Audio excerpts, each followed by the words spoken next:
ফিরে এলাম বিরতির পর।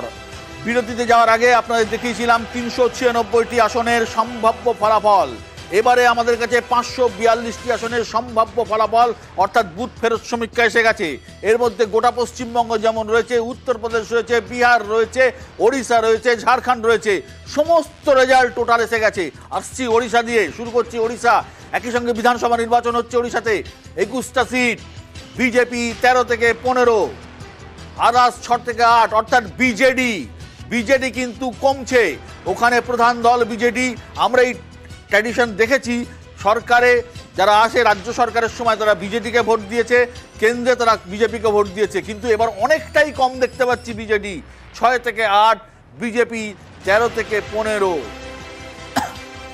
ঝাড়খণ্ড, মুখ্যমন্ত্রী হেমন্ত সোরেন গ্রেপ্তার হয়ে এই মুহূর্তে জেলে রয়েছেন। ১৪টা সিট, বিজেপি ৯ থেকে ১২, কংগ্রেস জোট অর্থাৎ কংগ্রেস এবং জেএমএম তারা ২ থেকে ৫।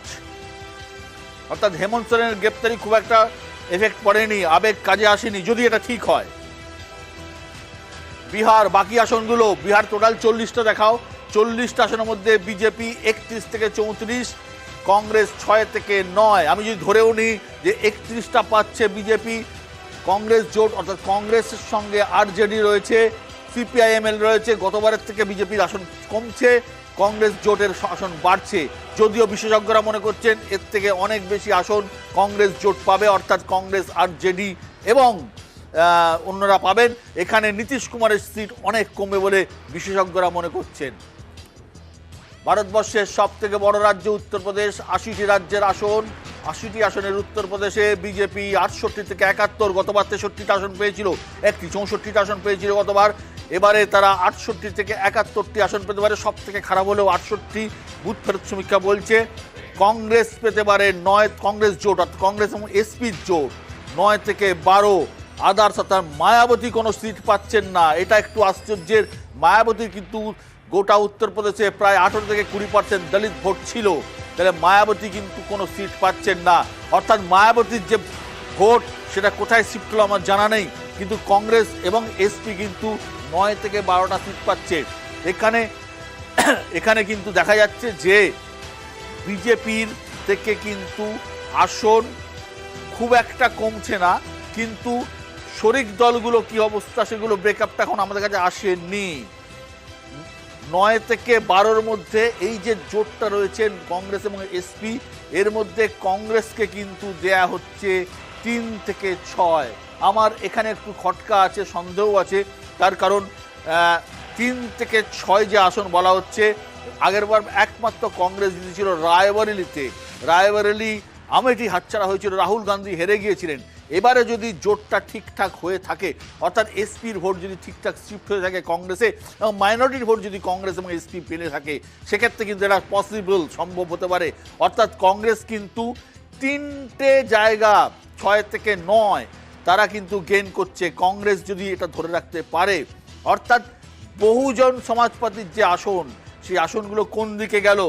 তারা কি এসপির দিকে গেল, তারা কি বিজেপির দিকে গেল, নাকি তারা কংগ্রেসের দিকে গেল?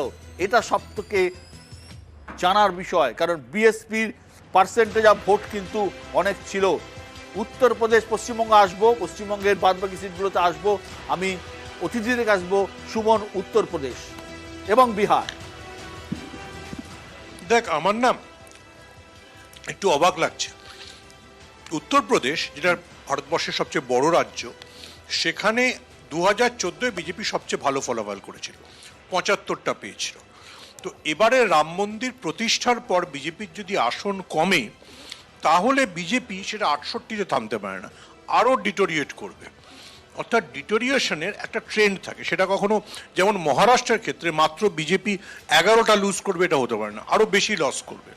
ঠিক তেমনই বিহারে যদি বিজেপি লস করে, বিজেপি মানে ওভারঅল এনডিএ, সেটা ৬ থেকে ৯-এর লসে থামতে পারে না, কারণ ওখানে নীতিশের কাছেই ১৭ জন এমপি ছিল। নীতিশের ১৭ জন এমপি, তাহলে আমরা ধরে নিতে হবে এই ফিগার যদি মানতে হয়, তাহলে নীতিশ অন্তত ১২ জনকে জিতিয়ে আনছে, which is next to impossible. আমার যেটা মনে হয়, আমি বিহার গেছি, একাধিকবার বিহারে গেছি, আমার নিজের ব্যক্তিগতভাবে মনে হয় একার ক্ষমতায় নীতিশ যদি লড়ে, 3টে সিট যেটা ক্ষমতা নীতিশ কুমারের নিজের নেই। বিহারে নীতিশের পক্ষে 17টা আসন ধরে রাখাটা যতটা কঠিন, আমি বলছি তো মানে একটা অদ্ভুত ডিসক্রিপেন্সি আছে। ঝাড়খণ্ডে যখন ঢোকা হচ্ছে দেখা যাচ্ছে ঝাড়খণ্ডে 5টা আসন অপোজিশন ম্যাক্সিমাম পেতে পারে। তার মানে ধরে নিতে হবে যে হেমন্ত সোরেনের অ্যারেস্টে কোনো এফেক্ট পড়েছে। 2 থেকে 5, তাও 5 বলছে না, 2 থেকে 5। আমি যদি 2 বা 5 যাই ধরি, গতবার আমাদের মাথায় রাখতে হবে ওখানে মাত্র কংগ্রেসের কাছে একটা আসন ছিল, আর কারো কাছে কোনো আসনও ছিল না। এবং কংগ্রেসের যিনি এমপি ছিলেন সেই মধুকরার স্ত্রী, তিনিও বিজেপিতে জয়েন করেছেন। তাহলে কংগ্রেস ওখানে 0 হওয়ার কথা। কংগ্রেসের যদি ট্রেন্ড 5-এ হয় তাহলে ওটা ওখানে থামতে পারে না। অঙ্কের একটা নিয়ম আছে, সেটা কোনোভাবেই এক্সিট পোল সেটাকে শো করছে না। শিবাজিদা, একদমই যেটার কথা সুমন বলল সেটা আমি একদম একমত, যে অঙ্কটা এভাবে হয় না। যেমন আগের বারেও আমি বলেছিলাম যে 221 যখন এই নিয়ে যখন কথা হচ্ছে, 200-র কাছাকাছি গেলে ইট উইল ক্রস 210-15, তার উপরে অনেকখানি একটা লিপ করে। এখানে আমি একটাই খালি কথা বলছি, বিজেপির ক্ষেত্রে এই এন্টায়ার যে জায়গাটা দেখতে পাচ্ছি নীতিশ কুমারের, সেখানে নীতিশ কুমারের ব্যাপারে বিজেপির ভেতরে জেডিইউকে ভোট দেওয়ার ক্ষেত্রে বিজেপির অভ্যন্তরে যে একটা অসন্তোষ আছে, সেখানে বিজেপি জেডিইউকে কতটা ভোট দেবে সে ব্যাপারে যথেষ্ট ডাউট আছে কমিটেড ওয়েতে। এবং যেখানে ভোট পার্সেন্টেজ কম হয়েছে, আমাদের মাথায় রাখতে হবে ইউপি এবং বিহারে অত্যন্ত কম পার্সেন্টেজের ভোট হয়েছে, ওয়েস্ট বেঙ্গলের সঙ্গে কম্পেয়ার করা যায় না। সুতরাং সেই রকম জায়গায় ভোটটা কিন্তু আমাদের মাথায় রাখতে হবে। এবং তার সঙ্গে আরেকটা বক্তব্য সেটা হচ্ছে যে এই উত্তরপ্রদেশের ক্ষেত্রে যে রকম যে জাটব ভোট মানে হচ্ছে মায়াবতীর ভোট, মায়াবতীর যে জাটব ভোটটা সেটা এসপি দিকে যাবে না, কিন্তু সেটা হয় বিজেপিতে যাবে, নয় কংগ্রেসে যাবে। কংগ্রেসে যাবে, কংগ্রেসে গেছেও। দেয়ার আর এভিডেন্সেস যেখানে কংগ্রেসের, আমরা ওখান থেকে যে সমস্ত গ্রাউন্ডে পিকচার এসছে, কংগ্রেসের দিকে ভোট গেছে। সেখানে কিন্তু সিটটাই 9 থেকে 11 যেটা দেখানো হচ্ছে, এই জায়গায় কিন্তু থামবে না, 9 থেকে 11 থেকে অনেক বেশি বাড়বে। আমি শিবাজি প্রতিমদার বক্তব্যটাকে একটু এক্সটেন্ড করে বলি। ভারতবর্ষের গণতন্ত্রের একটা ট্রেন্ড আছে। 2019-এ যখন নরেন্দ্র মোদী জিতছিলেন তখন সুইপ করছিলেন, মানে সেখানে 75 হতে পারে, কিন্তু ওটা 68 হতে পারে না। ওটা যদি স্কিপ করতে শুরু করে, একবার যদি বিজেপি স্কিট করতে শুরু করে, মহারাষ্ট্রে সেটা 11টা স্কিট করলো, বাকি 10টা আসনে বিজেপি বেঁচে গেল। পশ্চিম প্রান্তে একরকম হবে আর উত্তর ভাগে একরকম হবে। পশ্চিম প্রান্তেও মহারাষ্ট্রে মাত্র 11টা আসনে বিজেপি হারবে, মানে মাত্র 11টা আসনে, মানে আধাআধি হবে না। আধাআধি হওয়াটা হলে একদম পড়লে পুরোটা পড়বে না, এত থাকবে না হলে বিজেপি আরো ভালো। আমার হিসেব হচ্ছে উত্তরপ্রদেশে 74, কেননা আমরা ওখানে যে সোশ্যালাইজেশন মানে সোশ্যাল ইঞ্জিনিয়ারিং যে লেভেলে নিয়ে গেছি। আগে আপনারা জানেন যে ইউপিতে ভোট হতো, মারাত্মক জাতিবাদীর ব্যাপার ছিল, এমনকি এরকমও মানে ভোট ছেড়ে দিন এমনিতেও। কিন্তু যে জিনিসটা বোধহয় আমরা খুব ভুল করছি, যে আমরা মনে করছি যে এই বাংলায় যেরকম সব কিছুর মধ্যেই রাজনীতি যুক্ত এবং যে কোনো পলিটিক্যাল পার্টির সমর্থক সদস্য এরকম একটা ব্যাপার থাকে, সদস্য এবং সমর্থক, সেটা বাকি ইউপিতে কিন্তু সব জায়গাতে আপনারা গিয়েছেন, আপনারা ভালো দেখবেন যে তারা সমর্থক মানে ভোটের সময় ভোট দেয়, কিন্তু তাদের কাছেও এই রাম লহর এবং অযোধ্যায় রাম মন্দিরের প্রতিষ্ঠা, এটা একটা প্রচণ্ড একটা গুরুতর প্রভাব বিস্তার করেছে, এতে কোনো সন্দেহ নেই। আমার যেটা ধারণা যে আপনারা এখানে 71 দেখাচ্ছেন, সেটা অন্তত ইউপিতে আরও 3-4 বেশি হবে, 3 তো বেশি হবেই হবে। আর তিলক তরাজু আর তরবার উনকো মারো জুতা চার বলে শুরু করেছিলেন না মায়াবতী, তার আগে কাশিরাম। তিলক মানে ব্রাহ্মণ, তরাজু মানে হচ্ছে ওই বৈশ্য, এবং তরবার মানে ক্ষত্রিয়। তো এই যে জাতিবাদী যে প্রকরণ, জাতিবাদী যে ধারণা, মায়াবতীর সাথে সরকারও তৈরি করেছিলেন না, অতীতে তো অনেকবার হয়েছিল, এটাই তো হয়েছিল মণ্ডল কমণ্ডলের যুদ্ধ আমরা জানি, সেই সময় হয়েছিল। কিন্তু সেখান থেকে বিজেপি অন্তত ইউপিতে বিজেপি শাসনকালে জাতপাতের যে বা নিরিখে যে গণনা, সেটা অনেকটা কমে গেছে। অনেক সময় এরকম হয়েছে যে একটা নির্দিষ্ট জাতির মানে লোককে না আপনি মনে করছেন বিহারে জাতপাত থাকছে, ইউপিতে থাকবে না? আমি তা বলছি না, একবারও বলছি না, আমি 2 জায়গাতেই কমার কথা বলছি। বিহারে জাতপাত বা ইউপির জাতপাত নয়, যেহেতু ওয়েস্টার্ন বিহার আর ইউপি যেহেতু এক জায়গায়, আমি নিজে গিয়ে দেখেছি যে আগে আমি যেটা দেখেছি, আমার ব্যক্তিগত অভিজ্ঞতা, ধরুন 15 বছর আগে আমি যেরকম দেখেছি, একটা বিষয়, আমাকে 1 মিনিট টাইম দিন, আমি তাহলে বলবো। ধরুন একজন পকেট মার ধরা পড়েছেন বাসে, তো মার খেতে খেতে ছেলেটিকে সবাই মারছে, সবাই নেমে পড়েছে, হঠাৎ ছেলেটি নিজের জাত ক্লেম করলো, সঙ্গে সঙ্গে মবটা 2 ভাগে ভাগ হয়ে যাবে। ঠিক আছে, এখানেও এরকমই হয়, শুধু জাতের নামে না করে আমি অমুক পার্টি করি বললে সেই পার্টির লোকেরা তাকে বাঁচাতে দৌড়ে যায়, কিন্তু ওখানে সোজাসুজি জাতের নামই ভাগটা হতো। কিন্তু সেই জিনিসটার প্রবণতা কমেছে। এবং আরও একটা মজার কথা, আগে যেটা আমরা দেখতাম, ধরুন কোনো জায়গায় কোনো একটা নির্দিষ্ট জাতির লোকেদের সংখ্যা বেশি আছে, সুতরাং প্রতীক দেখে ভোট হতো না, সেই লোকটিকে দেখে ভোট হতো, বা আমার জাতির লোককে ওখানে দাঁড় করানো হয়েছে অমুক প্রতীকে, আমি তাকে ভোট দেব। ব্রাহ্মণ হলে ব্রাহ্মণ, ক্ষত্রিয় হলে ক্ষত্রিয়, রাজপুত হলে রাজপুত। কিন্তু এখন যেটা হয়েছে, ধরুন ব্রাহ্মণ প্রবণ বহুল এলাকায় যদি রাজপুতকেও দাঁড় করানো হয় বিজেপির প্রতীকে, আমি বিজেপির ভোটের ইকুয়েশনটা বলতে পারি, অন্যদেরটা নয়, তাহলে কিন্তু বিজেপি জিতেছে, এটা আমরা প্রমাণ করেছি। দেখা যাক। একটা কথা খালি রিজয়েন্ডার দিচ্ছি আমি দেবজিৎকে ক্ষেত্রে। দেবজিৎ ঠিকই বলছে, কিন্তু আমরা জানি না তাহলে জয়ন্ত চৌধুরীকে নিয়ে এসে এবং অজিত একে এত করে বা চৌধুরী চরণ সিংকে দিয়ে, তার কারণ জাট ভোটের ক্যালকুলেশন বিজেপিও করে। ইন্টারেস্টিং শিবাজিতা বা সুমন যেটা বললেন, আমি একটা কথা পরিষ্কার বলতে পারি, দেবজিৎকে দিয়েই শুরু করা যায়, যেটা ও সোশ্যাল ইঞ্জিনিয়ারিং বললো, আমি বলবো ওটা ডিফেকশন ইঞ্জিনিয়ারিং। মানে অবস্থানগুলো একটু দেখতে হবে।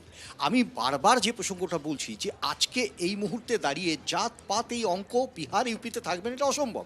আর এই ডিফেকশন, এই ডিভিশন, এই ডিভাইসিভ এই ব্যাপারটা নিয়েই তো আমাদের প্রতিবাদ। অর্থাৎ প্রত্যেকটা মুহূর্তে আমরা জাত, দলিত, ধর্ম, বর্ণ এগুলোকে সামনে রেখে রাজনীতি করেছে, এটা বিজেপি করেছে। কিন্তু একটা জিনিস বুঝতে হবে, সেটা হচ্ছে ইউপিতে সব থেকে বড় প্রশ্ন, ইটস আ ট্রেন্ড। যেমন 2014, 2019 একটা ডাউন ট্রেন্ড লক্ষ্য করা যাচ্ছে, কিন্তু মোস্ট অফ কেসেস যেখানে কিছু কিছু ক্ষেত্রে কিন্তু ভোট পার্সেন্টাইল ডাউন ট্রেন্ড করতে পারে, আর যদি সেটা করে তাহলে কিন্তু রেজাল্টটা সম্পূর্ণ ঘুরে যেতে পারে। এটা হচ্ছে এক।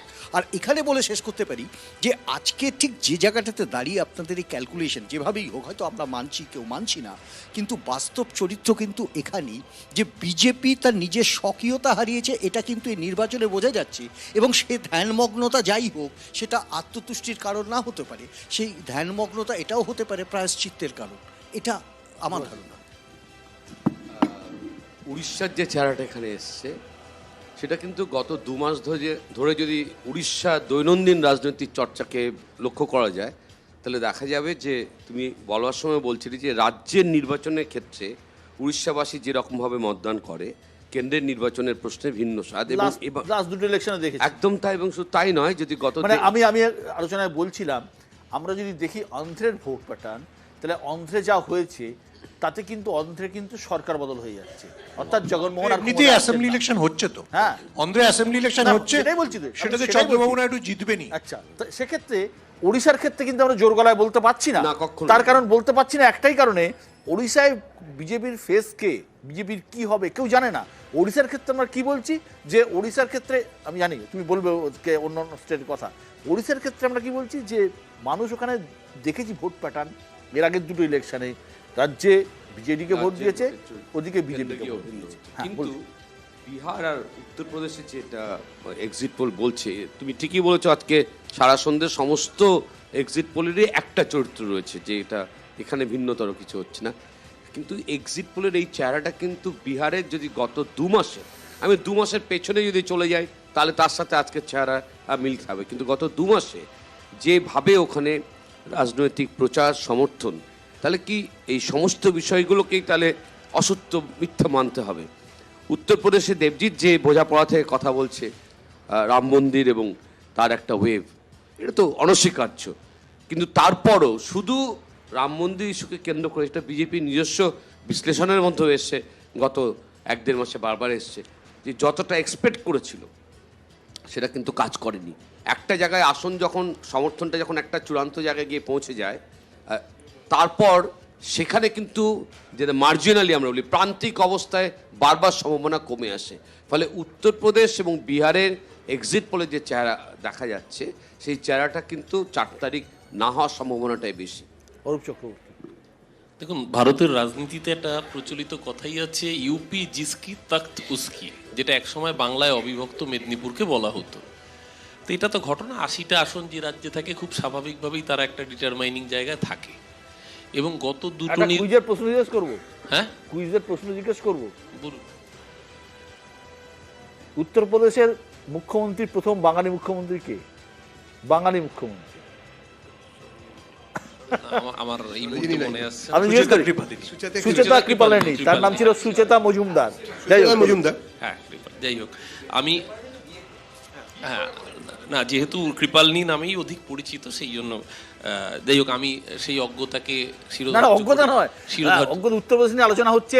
সুচেতা কৃপালিনীর নাম মনে আসলো এমনিতেই একটাই কারণে যে তার একটা বিরাট অবদান ছিল উত্তরপ্রদেশ তৈরি করার ক্ষেত্রে। হ্যাঁ বলুন। না, এবার আমি না না নোয়াখালীর দাঙ্গাতেও তার একটা অবদান ছিল। ইন্টারেস্টিংলি সুচেতা কৃপালিনী যে সিটে জিততো সেখানে এখন বৃজভূষণের ছেলে দাঁড়ান।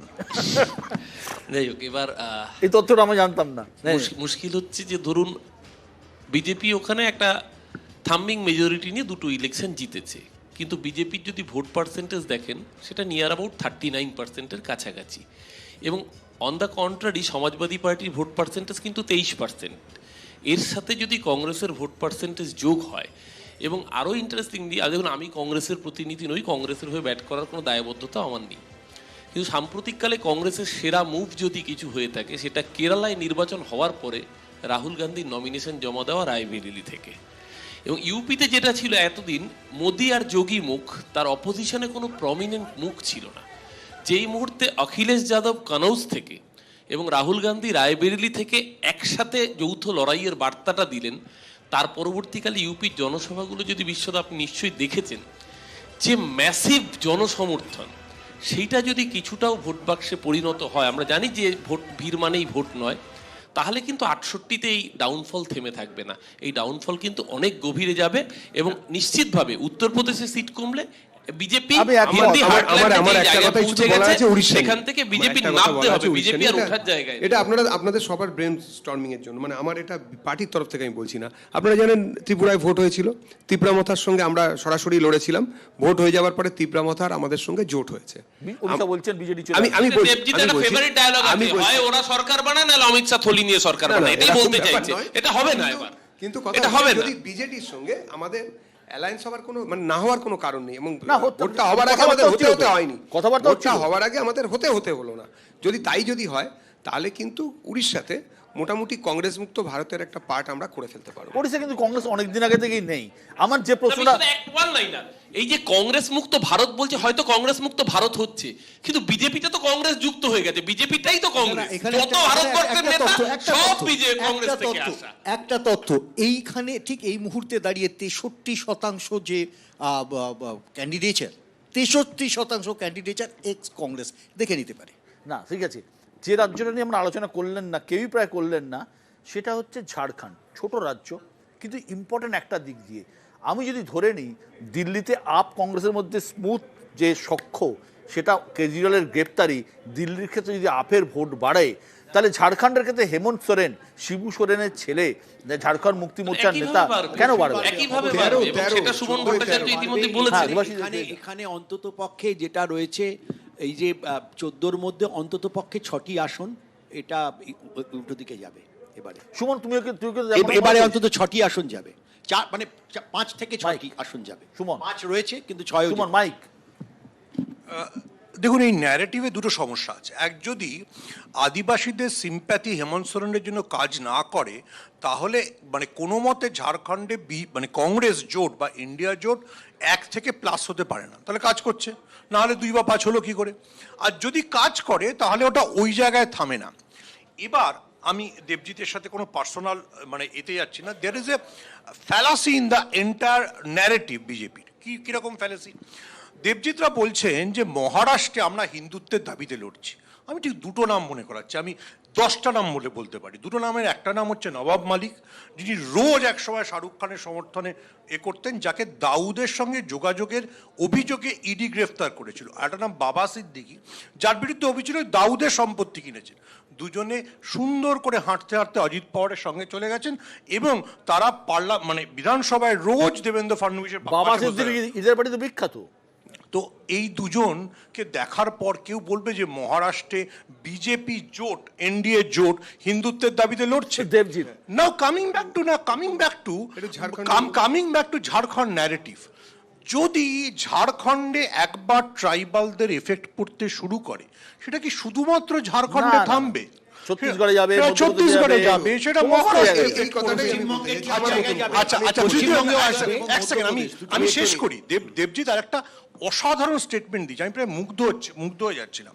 দেবজিৎ বললেন যে বিজেপির আর কোনো কাস্ট ডিফারেন্স নেই, গুজরাটের একজন মন্ত্রী আছেন পুরুষোত্তম রূপেলা, তিনি রাজপুতদের সম্পর্কে যা বলেছেন ওটাই রাজস্থানে কংগ্রেসকে ফিরিয়ে এনেছে। আমি একটা কথা বলি, ঝাড়খণ্ডের সাপেক্ষে বলি, ঝাড়খণ্ডের পরিবর্তনে শুধু ছত্তিশগড় ঝাড়খণ্ড শুধু না, বিহারের একটা বড় অংশ, পশ্চিমবঙ্গের একটি বড় অংশ এবং আসামেরও একটা বড় অংশ প্রভাবিত হবে যদি আদিবাসী ভোটের কথা হয়। কিন্তু আদিবাসীরা কাকে মেনে নেবেন, বাবুলাল মারান্ডি নাকি মধু কোড়া? আমাদের কাছে তো ইনস্ট্যান্স আছেই, মধু কোড়া প্রকরণ, ওরে বাবা, মধুকড়া কত মানে একদম মানে জামাই আদর করে বিজেপি দলে নিয়ে কতদিন ধরে কি হয়েছিল এবং কি চলেছিল। বাবুলাল মারান্ডি প্রথম মুখ্যমন্ত্রী শুধু ছিলেন না, তার কাজের কোয়ালিটি ইত্যাদি নিয়ে কোনো সন্দেহ নেই। আমার কথা হচ্ছে যদি আদিবাসী ভোটের কথাই যদি হয়ে থাকে তাহলে আদিবাসীরা জানেন যে কোথায় কি হচ্ছে, কারা দেখছে। সুতরাং এই নিয়ে কোনো চিন্তা নেই। আদিবাসী, ওবিসি, এসসি, এসটি এই ভোটটাই কিন্তু গোটা দেশে ফ্যাক্টর। যাই হোক,